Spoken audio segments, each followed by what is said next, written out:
Welcome back to the Deep Dive Series, where each and every episode we take a look at a different NFL team and come up with a realistic outcome and prediction for them going into the 2022 NFL season. Going over the Denver Broncos. This one's going to be a fun one, but if you didn't know, now you know. At the end of this series, we're going to be doing a 2023 NFL mock draft, and the draft order is going to be based on my predictions for the 2022 NFL season. Also, if you didn't know, now you know, prospect rankings, they're being pumped out. Went over cornerback and wide receiver last week. I'm going to be presenting to you offensive interior later today, and then edge rusher is going to follow that. Edge one is a fun one, but what's crack-a-lackin'? It's your boy Broshmo, just in case you did not know. So let's go ahead, do the nitty-gritty. We're going to first cover the offense, and let's talk about what's going on offensively here, because yes, we had a coaching change for the Denver Broncos. Actually, a lot of things changed for the Broncos, but we'll get into that when we get into that.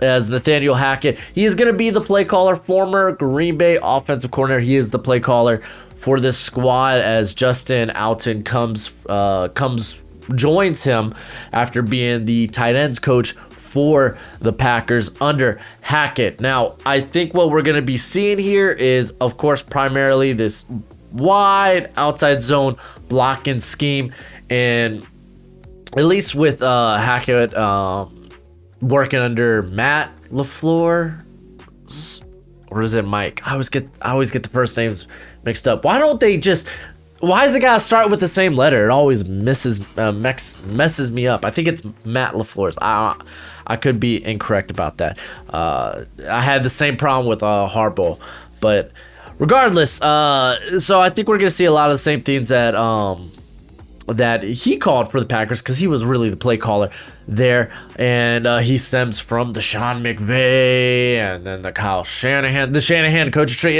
It's a slippery slope when you look into the coaching tree here. But we're going to see primarily outside zone, primarily maybe a little bit of the wide zone blocking scheme. We're going to see bits and pieces from the Air Coryell offense, passing concepts. Typically, we're going to be usually we see a horizontal passing attack in that regard. But though we have seen with Aaron Rodgers last year that they don't mind them attacking deep.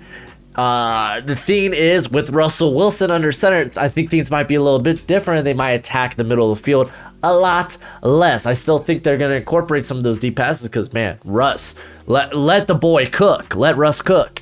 So I think we're going to see maybe a little bit of we're not going to go to the middle of the field as often, because, I mean, I think a big thing with Russ is height. So that's probably why he doesn't really go over the middle field and really attacks outside the hashes. So that's something we will probably see with the Denver Broncos offense. Running backs, tight ends, even fullbacks. You hear that, Andrew Beck? You hear that?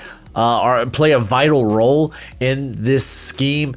When it came to personnel over the last 3 seasons, Hackett mainly relied on 11 personnel 60% of the time, and then I think it was 12 personnel 24% of the time. But let's go ahead and take a look at what they got cooking on offense. Of course, Russell Wilson, he's here under center. And I think the big difference, like I said earlier talking, where it's like,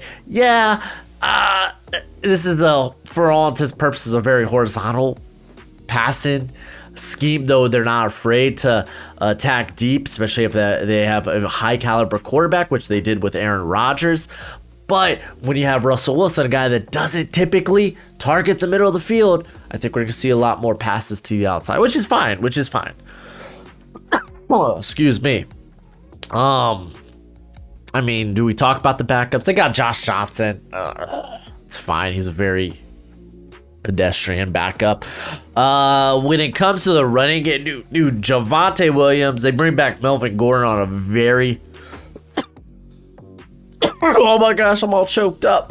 Cheap deal, which is good. You don't invest money in running back, not a lot at least. But Javonte Williams, I think is going to be the main back. He's going to be the one to shine here. If you play fantasy football, you might be a little bit sad because Melvin Gordon probably is going to get a bit more of the red zone touches. That's just kind of who he is. When it comes to depth at running back, though, not all that great. They got Mike Boone. That's kind of like is what it is. It's whatever. Yeah. Tyreek McAllister as a UDFA. Didn't watch him. Couldn't tell you about him, unfortunately. But I do expect Andrew Beck, who's been with the squad for like, 2-3 seasons now, to actually play a bit more of a role this coming year. We got Albert O at tight end. And also added Greg Dulcich. These guys are guys that attack the seams. They're very good athletes at tight end.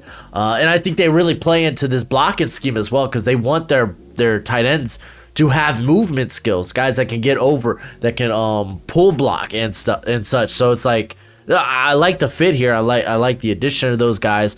I think we're gonna see, especially in the passing attack, man, these guys just attacking the seams. I think Russ is. I'm not gonna say Alvaro is gonna have like this breakout year or whatnot, but with Dulcich there as well, I think we will see the tight end definitely be involved in this when it comes to receivers. You got a big bodied vertical possession-esque receiver in Cortland Sutton, as long as he can stay healthy. Very good receiver there. Tim Patrick is kind of the vertical threat here when we're talking about the stars at wide receiver, and then Jerry Jeudy is just a saucy route runner. So it won't surprise me if he does end up kind of being the slot guy here, though. When we're talking about depth, they actually got good depth on this squad, like Kendall Hinton. If you remember him and his star quarterback performance, I think it's good wide receiver depth. Excuse me, I don't know why I'm all choked up and coughing. Seth Williams, another big body vertical target contested catch guy. Kind of fits there on the outside. KJ Hamler's a good slot guy if he can stay healthy. I think he's a good slot guy. I don't think he's got many much for ball skills, but he's definitely a guy that can do a lot after the catch. Adding Travis Fulgham, good depth piece, could very realistically make the roster. If they're not going to use Hamler as on special teams, I think that opens the door for two guys in particular. One they drafted, and Montrell Washington at Samford. Undersized, probably slot guy in the NFL. They got him even listed here in the slot, but brings return experience. Well, excuse me, but Jalen Vigil, I'm pretty sure this is the guy at Appalachian State. Yes, he is. Very good return man. Was not great as a receiver. Like, very unimpressive receiver. Very good return man. If he ends up sticking to the roster, watch out for him on special teams, though. Him and Washington, I think, are probably going to be fine for that spot there. But I like what they got of Sutton and Patrick and Jeudy. Outside of that, the guys coming in, like Fulgham's been fine when like a couple of years ago when called upon. He kind of had that hot streak and then he kind of just disappeared. Kind of became this journey guy in the NFL. Oh, well, they have Trey Quinn. I didn't know they had Trey Quinn. He ain't making the roster. He's a subpar slot guy. He's whatever. He's okay. They also got Tyree Cleveland there too. But really, I think if we're looking at the guys that make the roster, I think Hamler does get another shot. Sutton, Patrick, Jeudy, you got 4 there. Washington, he's the guy they drafted. Like Vigil honestly doesn't offer that much offensively, in my opinion. So probably Washington, and then Hinton's fine. I think Seth Williams actually makes the roster. So maybe Fulgham, like that. Oh my gosh, I'm choked up. I should get a drink. But I think regardless, they're in a good place where it's like, ooh, who's gonna be the depth here? I think they're in a good place there. So I think offensively this team's going to be very smooth. They're actually working with a very good offensive line outside of Billy Turner. Ooh, shots fired. But Garrett Bowles, very underrated, easily top 10 tackle in the league, a guy that cleaned up in terms of penalties. Dalton Risner is, I would say, average to above average at guard. They also, Lloyd Cushenberry really had a good rebound year last year. They're for the Broncos. Quentin Miners played a good role there. Could play center or guard. Wow, are they not even? Graham Glasgow is not going to be the backup. pause, now pause. He's not going to be the backup. So, like, they on the interior, they got some guys. Like, also, Netane Moody, he was pretty good when he played last year. How many snaps did he play exactly? I want to say it was like 150, 200. Like, it wasn't that many. Netane Moody. Where are you at, Netane? Here it is. Oh, 317. Okay. But yeah, I thought he was all right last year. But yeah, no, it's gonna, like, they're in such a good spot when it comes to they have too many good players on the offensive line outside of right tackle. Tom Compton's there to challenge Billy Turner. I think regardless, they're not in a great spot. Did Calvin? I don't think yet. Now Calvin Anderson didn't play right tackle at all last year. Again, another guy that's just kind of depth. Going through, like, actually a dude that they picked up in the 5th round I really liked, in Luke Wattenberg. He's honestly looking at this interior squad. I think he probably ends up being on the practice squad, but he's a guy that I think would be a very good zone blocking scheme center, but he's like a center only prospect. So it's like outside of Billy Turner or Tom Compton, don't want to say we got a competition there. It's not a thrilling competition, but there's competition. But the other 4 spots I feel really good about, and there's actually good depth to be had. So it's going to be interesting to see who actually makes a start there, because you got to think Dalton Reisner's kind of safe at the left guard. He's been the guy there for the last 2-3 seasons. Cushenberry, after coming up on like a solid year, and really, like, Glasgow just got hurt last year, was mainly playing the right guard position. Was it Miners? It was the cat that filled in for him and actually played well. So it's like, does Miners end up playing ends up playing like this backup role this year after, like, playing particularly well? Like, Dalton Reisner, like, it's gonna be tough to keep off the field, and, like, again, Lloyd Cushenberry on the up and up. Like, it's gonna be wonky. Like, I feel like Reisner and Glasgow, those are 2 guys for sure. They're the starters, so it's like gonna come to a battle here between Cushenberry and Miners for that center position. But then again, training camp is about to open up. Actually, let's see. Denver Broncos training camp schedule. Yeah, it's about to open up in the next 2 weeks. So yeah, next 2 weeks. Wait, no, 30th? This week? I don't know. It's coming up. Something to follow. I think that's going to be a very interesting training camp battle there. So I'm feeling really good about the offense. A lot of people think Russell Wilson, after a down season, remember, came back from a broken finger. I think it was the broken finger a little earlier than he should have. And I think the dude still... I would say he's still an elite level quarterback, or at least like borderline. A lot of people think he's on the down. I don't believe so. I think this guy's got another 3, like, probably could put in another stellar 3 seasons. I don't know. It'll be interesting.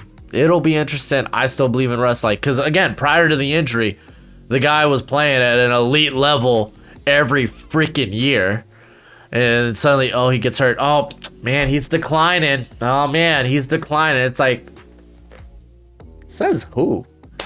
Guy came back hurt. But let's talk about the defense. Defense has a lot of interesting points I kind of want to get into. If you didn't know, now you know. The DC here is Ejiro Evero. And let's talk about him, because, man, it's going to be interesting to see what exactly they end up doing in training camp for this squad.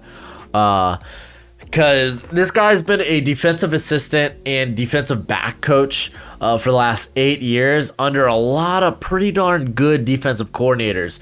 We could talk about Monty Kiffin, Mr. Tampa 2, Dom Capers, who's been this big zone blitz guy, and then you got like Wade Phillips, who's been a blitz man guy, Brandon Staley, who's kind of like in the middle here, and we'll get to that.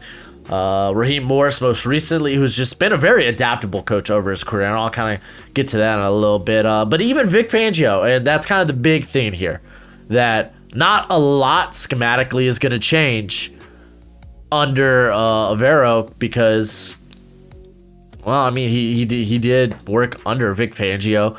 He's going to deploy this 3-4 defense. Even if he's like, oh, we're going to blitz a little bit more. I'm talking about a little bit more, like very slightly. Maybe like see like maybe 3 to 4% more, or maybe even more. Like, again, a lot of this speculation because he is a first-time DC.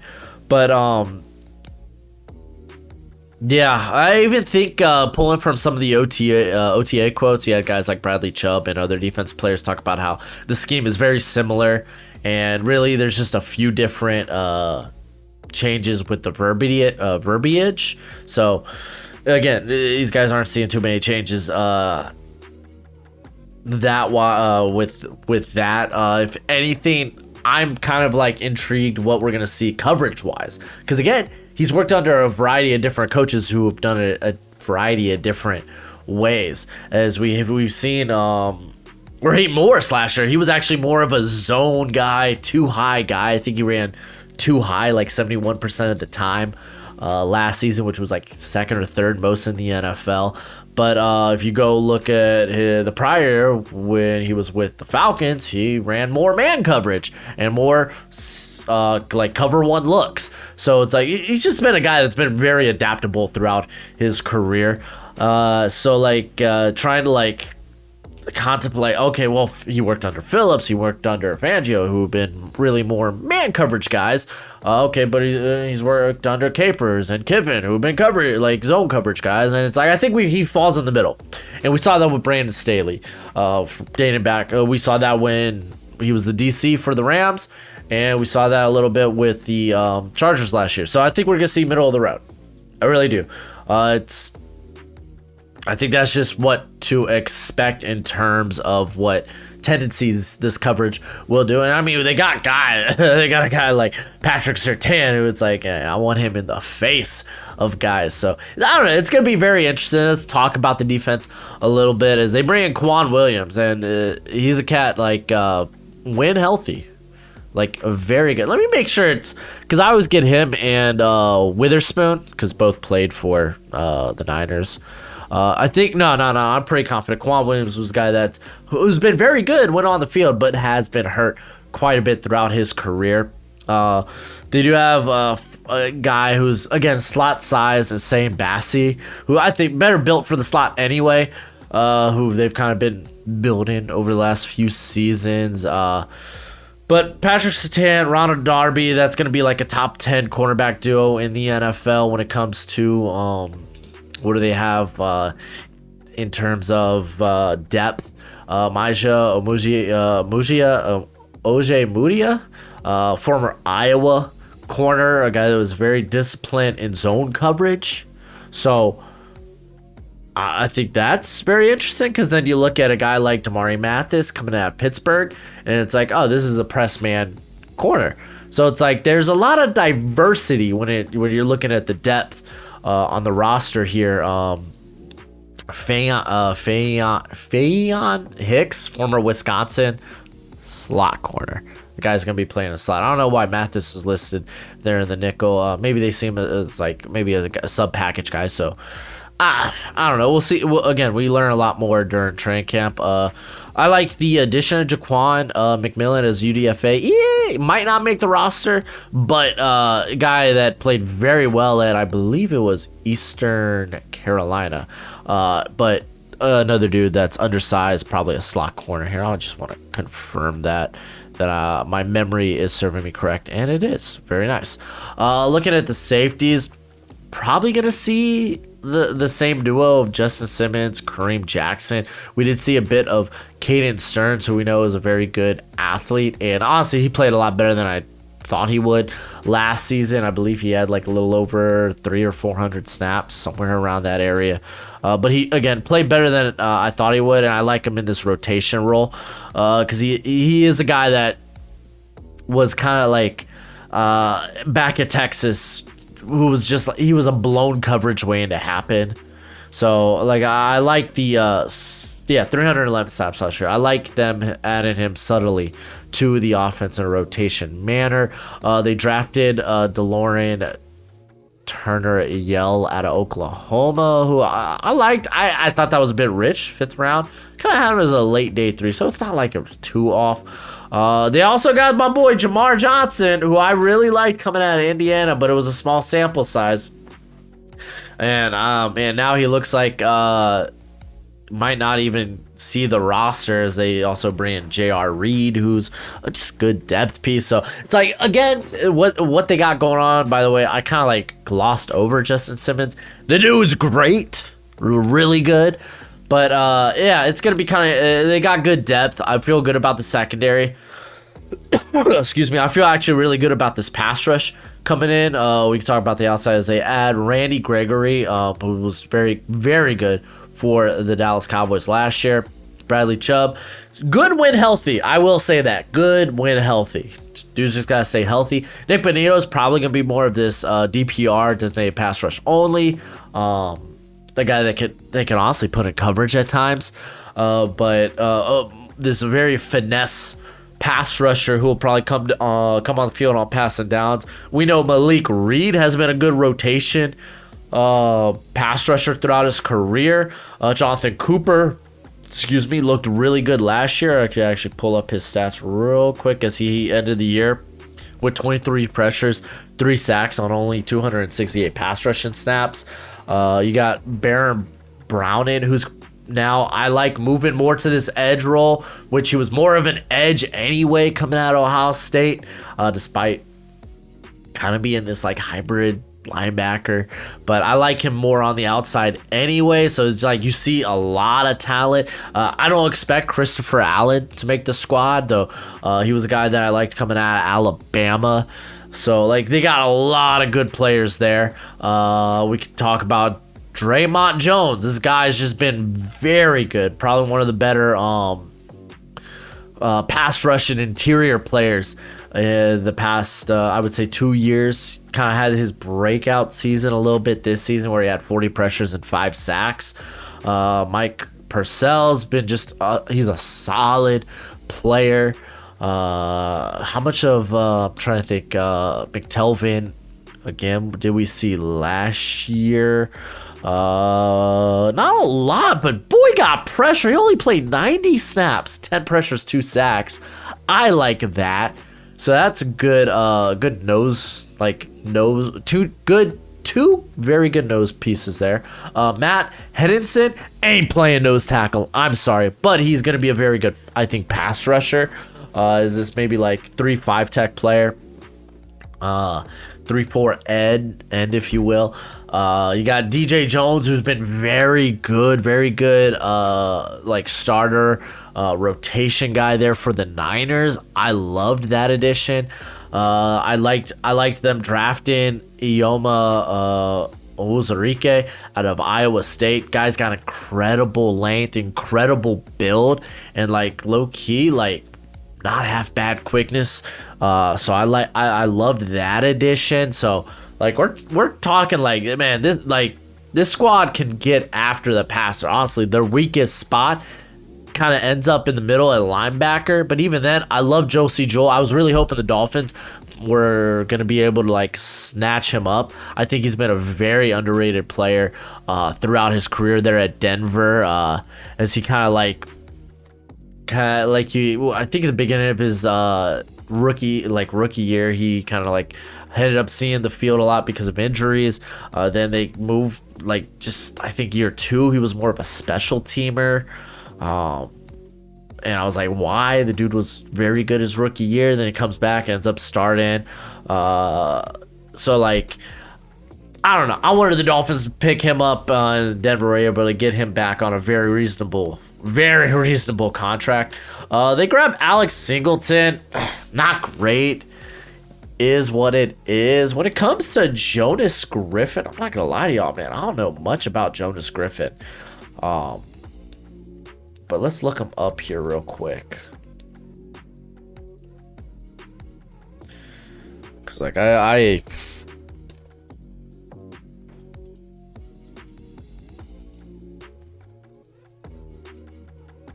Griffith, not even Griffin, Griffith. Man, I misspelled. How do I misspell? Okay, here we go. Did he play for Denver last year? Well, I mean, I guess all their middle linebackers were really hurt. He played 250 snaps. Looks like he played well. 4.7 missed tackle rate. Didn't really make any plays in coverage, but looks like, at least again, just judging by his stats and analytics, I'd have to go back and watch him play. I mean, there were so many linebackers. I mean, shoot, they had Kenny Young back there last year. Yeah, even Justin Shrinad, I'm gonna mispronounce that, former Wake Forest cat, who was a fifth rounder like a year or two ago. I wasn't expecting much from him, but yeah, no, I mean, honestly, I can't tell you. So maybe Jonas Griffin is a guy that emerges here. I'm thinking maybe they go with the veteran in Alex Singleton, though that's not a very exciting guy either. Like, he's, again, this replacement level starter. So maybe it is Jonas Griffin. Maybe I'm selling this cat short just because I haven't watched him.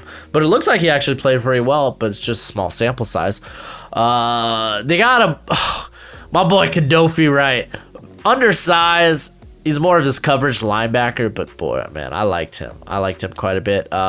They also picked up, I'm not even gonna say his first name, but because I'm already gonna butcher his last name. Maga, was it Mayuga? I don't know. Former USC linebacker, nothing special.